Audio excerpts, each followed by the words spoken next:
ഇന്നലെ മഴ പെയ്തുകൊണ്ട് തന്നെ മുറ്റവും തൊടിയൊക്കെ ആകെ നനഞ്ഞ് കിടക്കുകയാണ് കേട്ടോ.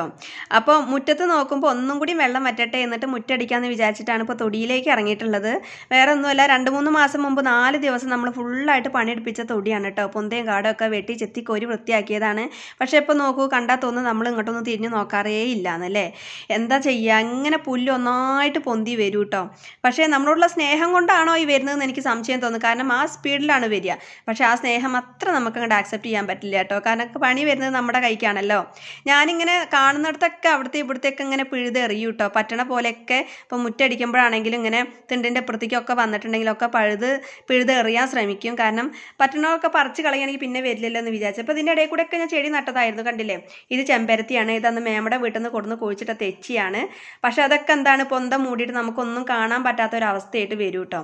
അപ്പം ഞാനിത് പറിച്ച് കളയുന്നത് എന്താ വെച്ചാൽ, ഏട്ടൻ പൊന്ത വെട്ടാൻ നിൽക്കുകയാണെങ്കിൽ എല്ലാം കൂടെ ഒരുമിച്ചൊരു വെട്ടലാവും. അതിനിടയിൽ ചെടിയുണ്ടോ പിന്നെ വേറെ എന്തെങ്കിലും ഉണ്ടോ എന്നൊന്നും നോക്കില്ല കേട്ടോ. അപ്പോൾ കുറ്റം പറഞ്ഞിട്ട് കാര്യമില്ല, കാരണം അതിൻ്റെ ഇടയിൽ നിന്ന് ചെടി മാത്രമായിട്ട് കാണാൻ നല്ല ബുദ്ധിമുട്ടാണല്ലോ. പിന്നെ ഈ വയലറ്റ് പൂവില്ലേ, ഇന്ന് നമ്മളെ വീട്ടിൽ ആദ്യമായിട്ട് വിരിഞ്ഞ പൂവാണ് കേട്ടോ.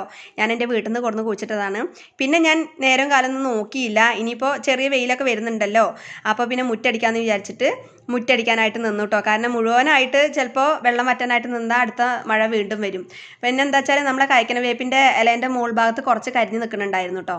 അപ്പോൾ അതൊക്കെ മഴ പെയ്തപ്പോൾ ഇങ്ങനെ വീണപ്പോൾ ഒട്ടിപ്പിടിച്ച് അങ്ങനെ നിൽക്കുകയാണ്.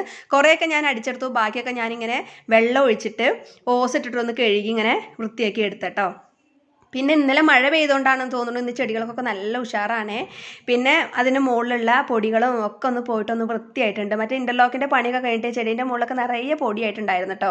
അപ്പോൾ ആ മഴ പെയ്തപ്പോൾ എല്ലാം കൂടെ ഒന്ന് പോയിട്ട് വൃത്തിയായപ്പോൾ നല്ല സുന്ദരികളായിട്ടുണ്ട് കേട്ടോ.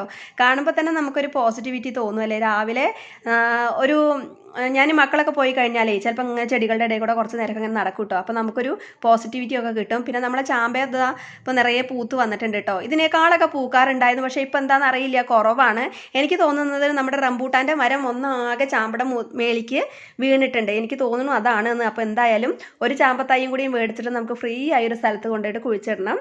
അപ്പോൾ ഇത്രയൊക്കെയാണ് ഇന്നത്തെ കുഞ്ഞു കുഞ്ഞു വിശേഷങ്ങൾ. അപ്പോൾ എല്ലാവർക്കും ഒരു ഹാപ്പി ഡേ. ബൈ.